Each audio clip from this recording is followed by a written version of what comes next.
In India, the state of Karnataka witnessed the highest number of these digital arrest scams in the country. The Home Minister of Karnataka, in fact, said the state accounts for over 25% digital arrest scams across India.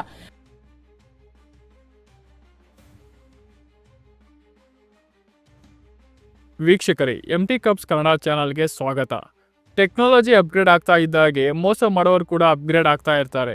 ಇವಾಗ ಹೊಸ scam ಶುರು ಮಾಡಿದ್ದಾರೆ, ಅದುವೇ digital arrest. ಏನಿದು digital arrest, ಹೇಗೆಲ್ಲ scam ಮಾಡ್ತಾರೆ ಎಂಬುದನ್ನು ಈ ವಿಡಿಯೋದಲ್ಲಿ ತಿಳಿದುಕೊಳ್ಳೋಣ.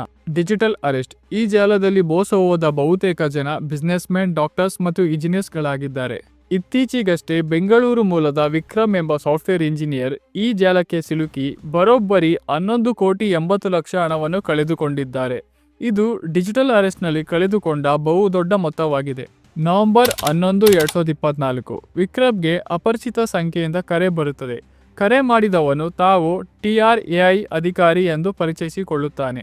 ನಿಮ್ಮ ಹೆಸರಿನಲ್ಲಿ ನೋಂದಣಿಯಾದ ಸಿಮ್ ಕಾರ್ಡ್ ಅನ್ನು ಅಕ್ರಮ ಜಾಹೀರಾತು ಮತ್ತು ಕಿರುಕುಳ ಮೆಸೇಜ್ಗಳಿಗೆ ಬಳಸಲಾಗಿದೆ. ಅದಕ್ಕೆ ನಿಮ್ಮ ಸಿಮ್ ಕಾರ್ಡ್ ಅನ್ನು ಬ್ಲಾಕ್ ಮಾಡ್ತಾ ಇದ್ದೀವಿ. ಮುಂಬೈನ ಕೊಲಬಾ ಪೊಲೀಸ್ ಸ್ಟೇಷನ್ನಲ್ಲಿ ಕೇಸ್ ದಾಖಲಾಗಿದೆ ಎಂದು ಹೇಳಿ ಕಾಲ್ ಕಟ್ ಮಾಡುತ್ತಾನೆ. ಮತ್ತೆರಡು 3 ದಿನಗಳ ನಂತರ ಮತ್ತೊಂದು ಕರೆ ಬರುತ್ತದೆ. ಈಗ ಕರೆ ಮಾಡಿದವರು ತಾವು ಪೊಲೀಸ್ ಠಾಣೆಯಿಂದ ಕರೆ ಮಾಡಿರುವುದಾಗಿ ಹೇಳುತ್ತಾರೆ. ಕರೆಯಲ್ಲಿ ನಿಮ್ಮ ಆಧಾರ್ ಕಾರ್ಡ್ ಅನ್ನು ಬಳಸಿ ಬ್ಯಾಂಕ್ ಅಕೌಂಟ್ ಓಪನ್ ಮಾಡಲಾಗಿದೆ. ಆ ಅಕೌಂಟ್ನಿಂದ ಅಕ್ರಮವಾಗಿ ಹಣ ವರ್ಗಾವಣೆ ಮಾಡಲಾಗಿದೆ.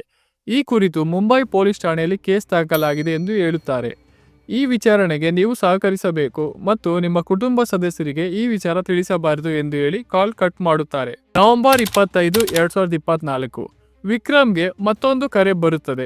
ಕರೆ ಮಾಡಿದ ವ್ಯಕ್ತಿ ಸ್ಕೈಪ್ ಆ್ಯಪ್ ಡೌನ್ಲೋಡ್ ಮಾಡಿಕೊಳ್ಳಿ, ನಮ್ಮ ಹಿರಿಯ ಪೊಲೀಸ್ ಅಧಿಕಾರಿಯೊಬ್ಬರು ನಿಮ್ಮ ಬಳಿ ಮಾತನಾಡುತ್ತಾರೆ ಎಂದು ಹೇಳುತ್ತಾನೆ. ಕೆಲವು ಸಮಯದ ನಂತರ ಪೊಲೀಸ್ ಯೂನಿಫಾರ್ಮ್ ಧರಿಸಿದ ಒಬ್ಬ ವ್ಯಕ್ತಿ ವಿಕ್ರಮ್ಗೆ ಸ್ಕೈಪ್ ಕರೆ ಮಾಡುತ್ತಾರೆ.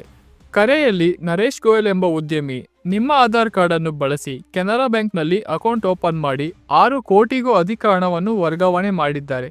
ಈ ಕೇಸ್ ಸಂಬಂಧ ಸುಪ್ರೀಂ ಕೋರ್ಟ್ನಲ್ಲಿ ವಿಚಾರಣೆ ನಡೆಯುತ್ತಿದೆ. ನೀವು ಈ ವಿಚಾರಣೆಗೆ ಸಹಕರಿಸದಿದ್ದರೆ ನಿಮ್ಮ ಕುಟುಂಬ ಸದಸ್ಯರನ್ನು ಸಹ ಬಂಧಿಸಲಾಗುವುದು ಎಂದು ಎದುರಿಸುತ್ತಾರೆ. ಆಮೇಲೆ RBI ಗೈಡ್ಲೈನ್ ಪ್ರಕಾರ ನಿಮ್ಮ ಖಾತೆಯನ್ನು ವೆರಿಫೈ ಮಾಡಬೇಕು.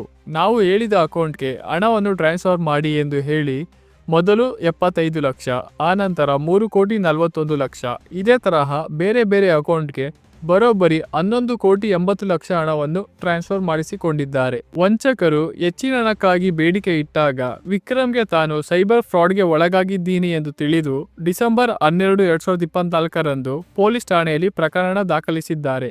ಡಿಜಿಟಲ್ ಅರೆಸ್ಟ್ ಲೀಗಲ್ಲೇ ಅಲ್ಲ. ಈ ತರದ ಕಾನೂನು ಭಾರತ ಮಾತ್ರವಲ್ಲದೆ ಪ್ರಪಂಚದ ಯಾವುದೇ ದೇಶದಲ್ಲೂ ಇಲ್ಲ. ಪ್ರಧಾನಮಂತ್ರಿ ನರೇಂದ್ರ ಮೋದಿ ಅವರು ತಮ್ಮ ಮನ್ ಕಿ ಬಾತ್ ಕಾರ್ಯಕ್ರಮದಲ್ಲಿ ಈ ವಿಚಾರವನ್ನು ಕುರಿತು ಮಾತನಾಡಿ ಈ ತರಹದ ಸ್ಕ್ಯಾಮ್ಗೆ ಒಳಗಾಗಬೇಡಿ ಎಂದು ಎಚ್ಚರಿಕೆ ನೀಡಿದ್ದಾರೆ. ಈ ತರಹದ ವಂಚನೆ ಕರೆಗಳು ಬರುವುದು ಮಿಡಲ್ ಈಸ್ಟ್, ಮಯನ್ಮಾರ್, ಬರ್ಮುಡಾ ಇಂತಹ ಮುಂತಾದ ದೇಶಗಳಿಂದ. ನಿಮಗೂ ಈ ತರಹದ ಕರೆಗಳು ಬಂದರೆ ನಿರ್ಲಕ್ಷಿಸಿ, ಯಾವುದೇ ಆತಂಕಕ್ಕೆ ಒಳಗಾಗಬೇಡಿ. ಈ ವಿಡಿಯೋ ಬಗ್ಗೆ ನಿಮ್ಮ ಅಭಿಪ್ರಾಯವನ್ನು ಕಮೆಂಟ್ ಸೆಕ್ಷನ್ನಲ್ಲಿ ತಿಳಿಸಿ. ಹೆಚ್ಚಿನ ವಿಡಿಯೋಗಾಗಿ ಚಾನಲನ್ನು ಸಬ್ಸ್ಕ್ರೈಬ್ ಮಾಡಿ. Thank you.